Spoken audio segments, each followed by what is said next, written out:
Isles GM Matthew Darsch talks about the real reason behind the Noah Dobson trade and his approach to building this team. We've got all that and more on today's Locked On Islanders podcast.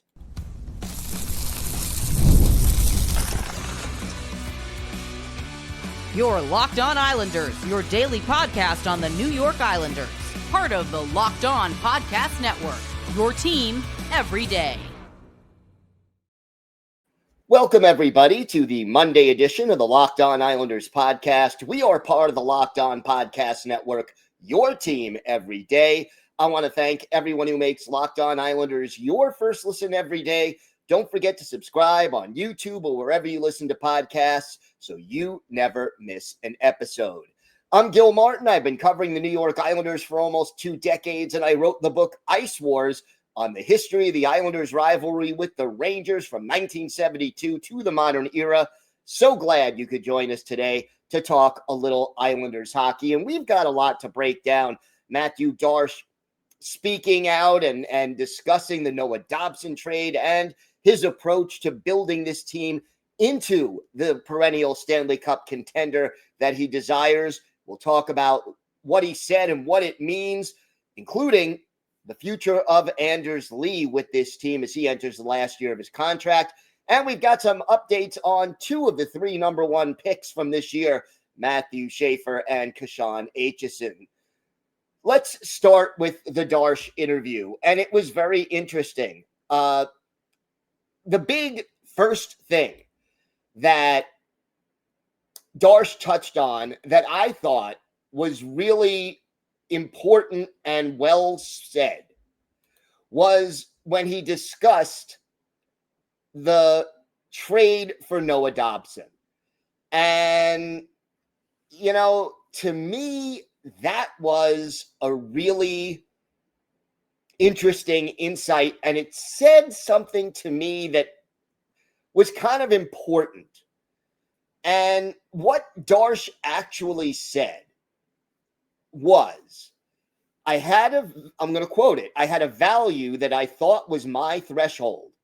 The agent, this is Dobson's agent, saw something else. And then instead of arguing, it was like, if you think you can get that deal somewhere else, let's work together to make it happen. I wanted to keep the player, but at the end of the day, we couldn't agree to a contract. That's business. But there was never any argument. Both sides agreed to make the best of it. That's something I learned from Julien Brisebois. Take the emotion out of the decision. And I really liked this approach. It shows a distinct contrast between Mathew Darsch and Lou Lamoriello. Not that I'm saying Lou Lamoriello let emotion get in his way, although I think sometimes his loyalty, which is maybe not an emotion, but an approach, did sometimes hamper doing what was best for the team under Lou. But I get the feeling, like very often, last couple of years, when asked, Lou Lamoriello would say, yeah, I signed a guy, but it was too much term and too much money, right? Too many years on the contract and too much money.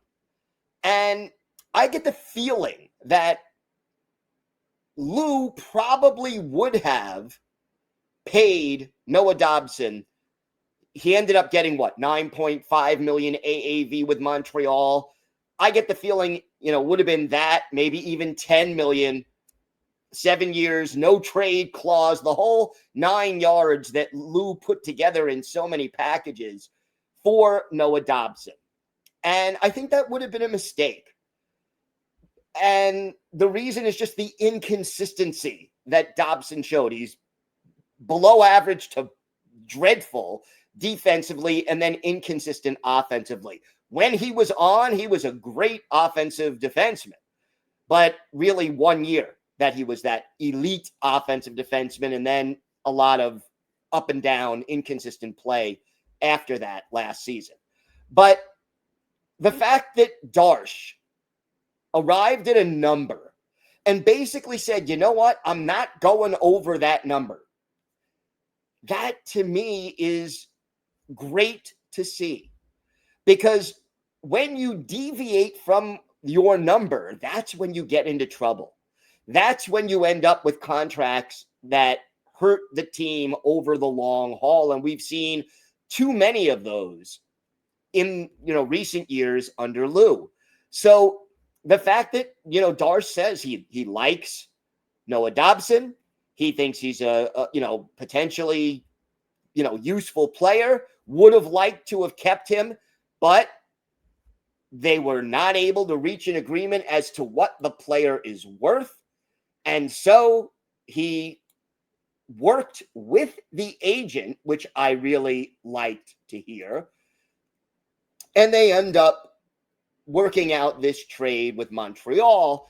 And I just think that's a very wise approach overall. And very happy to see that that's the way Matthew Darsch is going about things. And I think over the long run, that's how it's going to work. And, he explained, I'm pretty happy where the chips fell on it.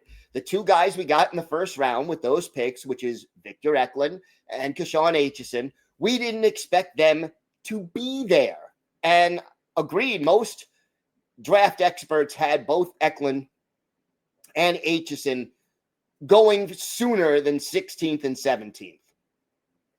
And, that's really good. Now, another important thing that Darche said, after the first week after I got the job, I spoke with every player and I told them I'm not tearing it down because this team last year had a lot of injuries. The special teams really struggled, but I think this team can make the playoffs. And, he sort of cited the Capitals as, and I think that's the example that everybody is talking about, that, that's how you retool on the fly. The Capitals didn't miss a beat, right? They went from a team that was kind of where the Islanders were, barely making, well, they were a little better than that, but barely making the playoffs or being in that level below cup contender, but being a playoff team. And they made some moves and voila, you win the division, you end up as a cup contender in 1 year. So that's sort of what he's hoping to do. Now, I don't think this Islander team has the same talent base that the Capitals had when they did their retool, but that is Darche explaining his approach. And I think what we're going to see this year is the wait and see approach, where Matthew Darche is going to see his team in action. They're going to have what is essentially a one-season audition. And it may only last until the trade deadline, depending on where this team is at. I don't want to see this team, though, remain stuck in the middle and chasing its tail to get to 8th place in the conference and barely make the playoffs and have that first round easy elimination or not make the playoffs. Again, you got to get out of this situation. Now, it was the muddy middle under Lou because the prospect pool was literally rated the worst in the league by many experts just a couple of years ago. Now they're 9th by many experts, top 10. And that changed in a big way this offseason under Darche. So, that's reasons for hope.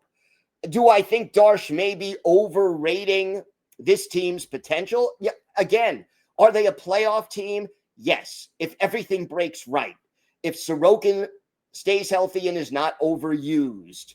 If Bo Horvat continues to be consistent. If Mathew Barzal stays healthy and gets back on track after a very rough year a year ago. If Adam Pelech and Ryan Polak can stay healthy and turn back the clock 2 or 3 years. If you can get contributions from a healthy Anthony Duclair and a healthy Jonathan Drouin, 2 guys who have struggled with health. This team can be better. If the new special teams coaches can get the team from 31st in the league on the power play and the penalty kill to 16th or 18th. Even get me into the middle of those rankings. Yeah, there, a lot of things have to break right, but I still think the way this team is put together, the ceiling remains either barely making or barely missing the playoffs, and you want to do better than that, if at all possible. So we'll see how it all plays out. But again, no tear down. Nobody was expecting that. And I think if the team does struggle this year, if we see the Islanders not making the playoffs, dealing with injuries again, and with an older roster, again, injuries a little more likely, and when they hit, a little more difficult to overcome, that's when I think Matthew Darsch may accelerate the retool a little bit more. And one of the other things that he talked about that I think was interesting and needs to be addressed is the future of the captain, Anders Lee. We're going to talk about that and a whole lot more coming up on today's Locked On Islanders podcast. Today's episode is brought to you by FanDuel. The NFL season is here, and FanDuel is making sure you're ready for kickoff with a can't-miss offer. Right now, new customers can bet just $5, and if your first bet wins, you'll get $300 in bonus bets to use across the app. Now, I love FanDuel because it lets me bet the way I want to bet. If you love, player props, plenty of those on FanDuel. If you like building a same-game parlay to try to win even bigger, you can do that on FanDuel, or you could jump in live as the action unfolds. It makes every game more exciting, whether you're watching your favorite team or just keeping an eye on your fantasy lineup. So are you ready to play? Download the FanDuel app now by visiting FanDuel.com to get started. That's FanDuel.com to place your first $5 bet. And again, if it wins, you'll get $300 in bonus bets to use across the app. FanDuel.com to download the FanDuel app. Check it out today.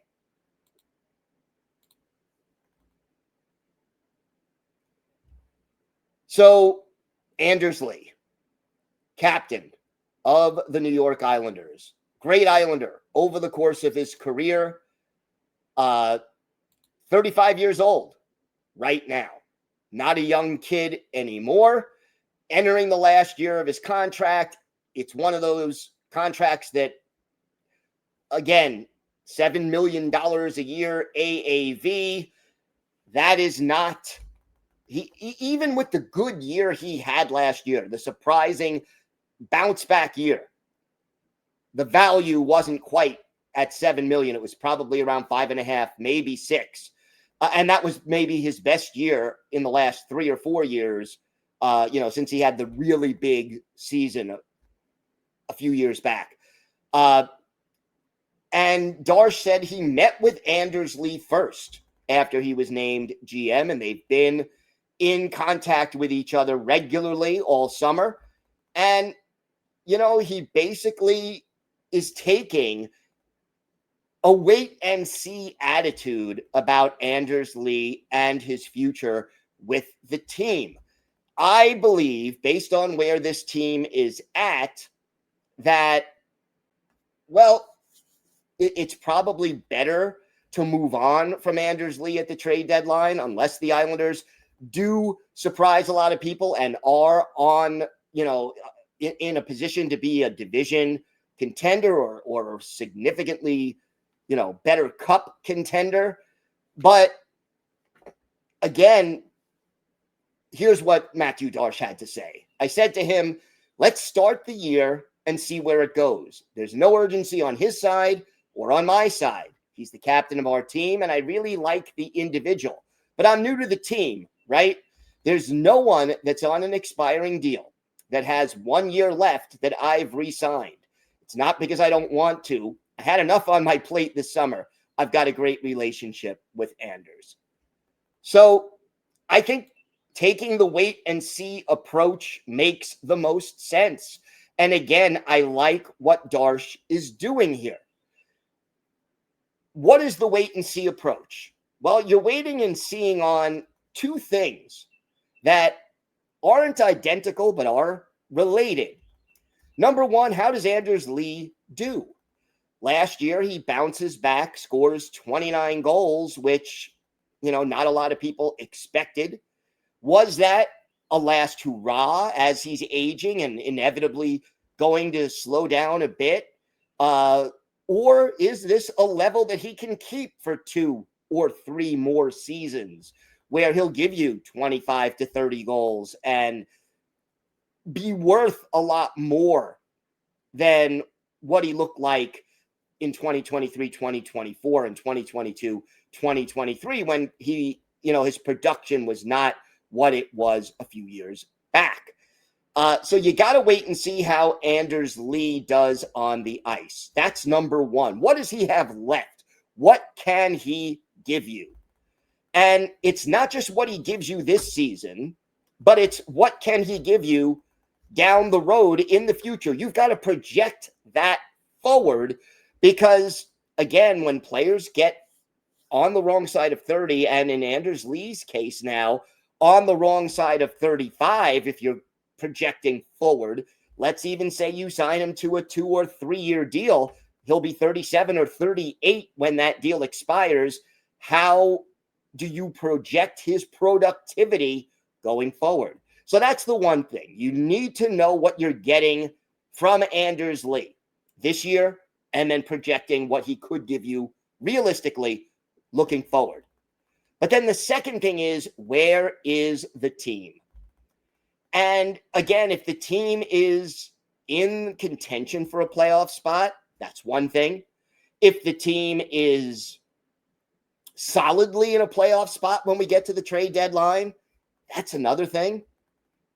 And if the team is contending for a cup or a division title, which I don't think is likely, but I'd love to see it. If you are that far ahead, that's a whole different approach. But, even if I would say if Anders Lee is having a good season, but the team is not doing well, if the team is way out of playoff contention, that is the ultimate ideal time to trade Lee at the deadline when his value is going to be the highest. You sell high. You want to buy low, sell high. If the team is doing terribly this year and Lee is doing well, sign him and give him permission to talk to another team and work out an extension with them if you want. Look, I like Anders Lee. I've always liked him on and off the ice as a player and as a member of the Islanders and Long Island community. But realistically speaking,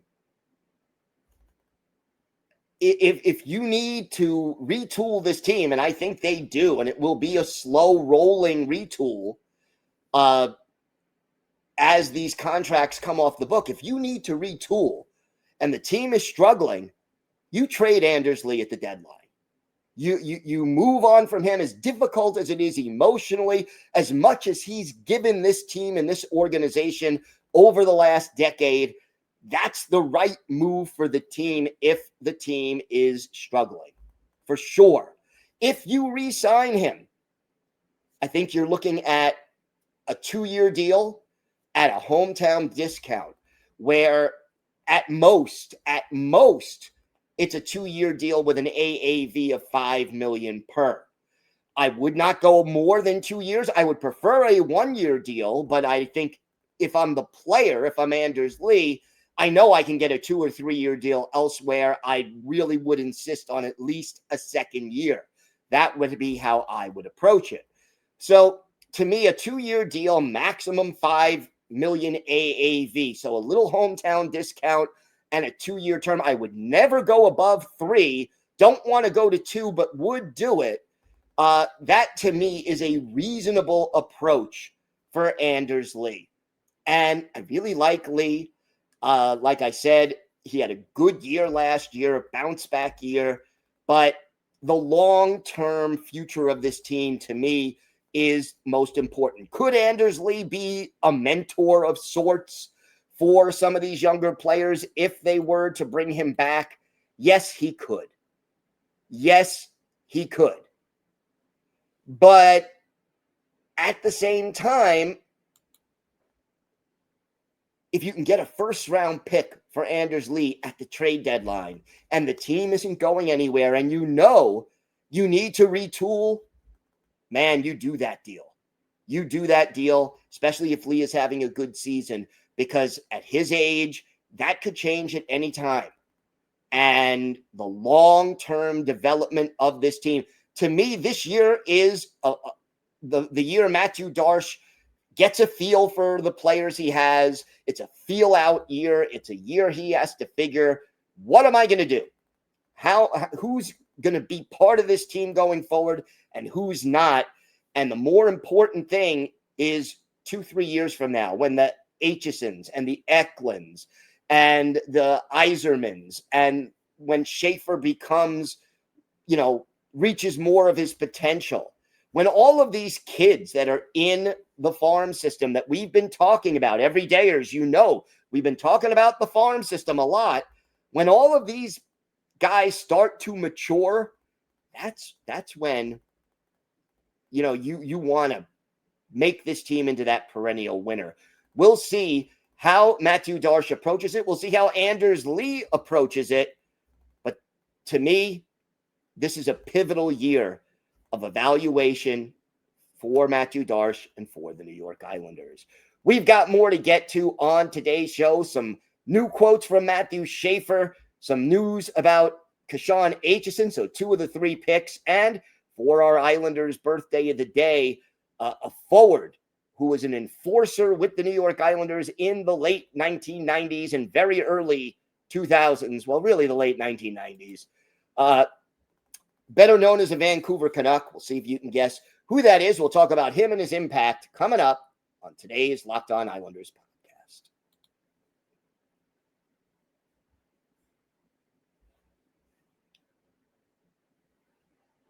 So, wanted to talk a little bit about a great quote from Matthew Schaefer, and I really liked this. He spoke to NHL.com at the Rookie Showcase a week ago, and he talked about needing to earn his spot on the roster.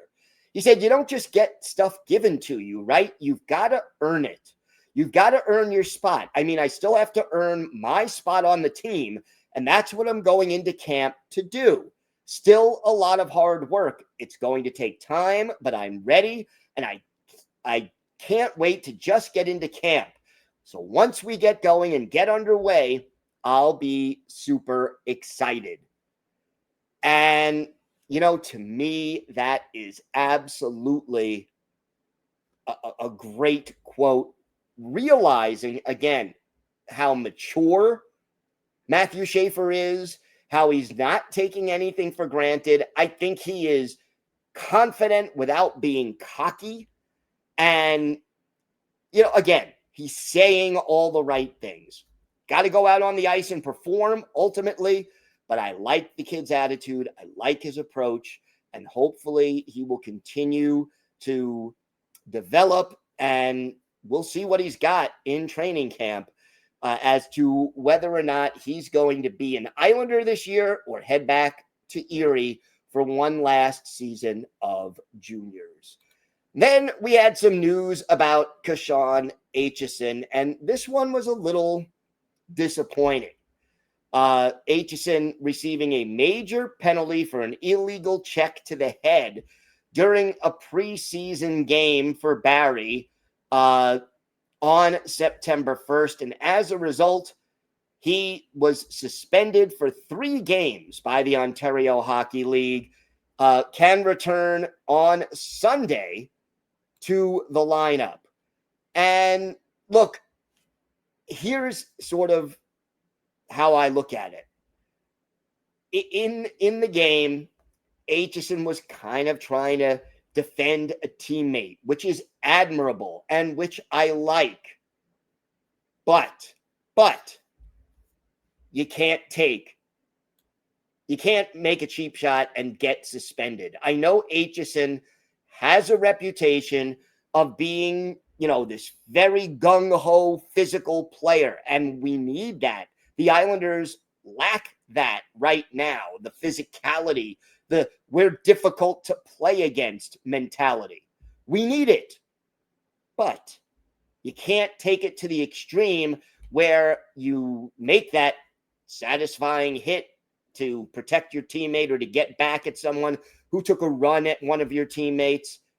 You can't let it go to the point where you're suspended for 3 games as a result of what you did. So Aitcheson has to figure out how to walk that fine line that will allow him to be effective physically, defend his teammates, but not hurt the team and himself by getting suspended. And unfortunately, what can happen is you get the reputation of being a player who, is going to get suspended and is going to, be a target of the Department of Player Safety because you've got that reputation of crossing the line and being a little bit dirty. And once you've been suspended once or twice, the next suspension is longer and they don't give you the benefit of the doubt anymore. So I hope, coaching-wise, that Aitcheson can nip this in the bud in juniors and just, figure it out and not take suspensions and even penalties to the point where it's hurting the team. We have to hope that that is indeed going to be the case. Again, all part of the development and maturation of a player who is a prospect, a first-round pick, like Kashan Aitcheson. We wish him well. He'll be back in the lineup, and we'll see how it all goes. All right, time now for our Islanders birthday of the day. Sunday would have been the 55th birthday of former Islanders winger Gino Odjick, the native of Maniwaki, Quebec. 6'3", 215 pounds, a 5th-round pick of the Canucks back in 1990. Came to the Islanders late in the 97-98 season, stayed with the team through the 1999-2000 season, was dealt to Philly, later played for Montreal and hung up his skates after the 01-02 campaign, was a member of the Canucks who went to the Stanley Cup Final in 1994, played in 605 career NHL games, 64 goals, 137 points, and 2,567 penalty minutes, had 4 goals and 5 points in 44 playoff games, all of those with Vancouver. Scored 16 goals in 93-94, so he wasn't a goon, but he was an enforcer. Always big on the penalty minutes, including a career-high 371 with the Canucks in 96-97. Had 133 penalty minutes in just 23 games with the Isles in 98-99. A guy you could rely on to protect his teammates, and a great teammate who was always appreciated in his lineup. I know Pavel Bore loved him in Vancouver. Passed away, unfortunately, on January 15th, 2023 at the young age of 52. One of his better games as an Islander, October 19th, 1999. Islanders visiting the Canadiens in Montreal. Felix Potvin, the goalie for the Islanders. Jose Theodore, the goalie for Montreal in this one. And the Islanders all tied in this game at 2-2 in the third period. You had goals by Mariusz Czerkowski and Brad Isbister for the Islanders, Brian Savage and Saku Koivu for Montreal. But in the third period, with a little less than 5 minutes left in the game, our Islanders' birthday of the day, Gino Odjick scores his first goal of the season. Kenny Janssen and Mike Watt with the assists. Mats Lindgren adds an empty netter, and the Islanders go on to win 4-2. 23 saves for Felix Potvin, but for Gino Odjick, he had the goal. It was the game winner. He had 2 penalty minutes. He scored on one of his 3 shots on goal, and it was only on the ice for 8 minutes and 40 seconds. So 3 shots on goal in 8 minutes and 40 seconds. Pretty impressive. Gino Ojic gone from us too soon, but he is our Islanders birthday of the day. Thank you for making Locked On Islanders your first listen today. For your second listen, check out the Locked On NHL podcast. There is no offseason. We're bringing you the daily league-wide stories that matter most with the local coverage you love from Locked On. Find Locked On NHL on YouTube or wherever you listen to podcasts. It's part of the Locked On Podcast Network, your team every day. If you have a question, a comment, maybe a topic you'd like us to discuss on a future episode, email us at lockedonislanders@gmail.com. If you leave your first name and where you're from, we're happy to mention you on the show when we discuss what's on your mind. You could follow the show on X at Locked On Isles, and you could follow me, Gil Martin, on X at Ice Wars, NYR, VSNYI. We'll keep you up to date on all things Islanders all year long, and it's always great to talk Islanders hockey with you anytime. Everydayers, we are back tomorrow. We're back to a 5-show-a-week schedule every day, Monday through Friday. So great to be back to that. And we will have the latest Islanders news, notes, and happenings. Make sure you join us for that. Until then, have a great day, everybody. Stay safe. And, of course, let's go Islanders.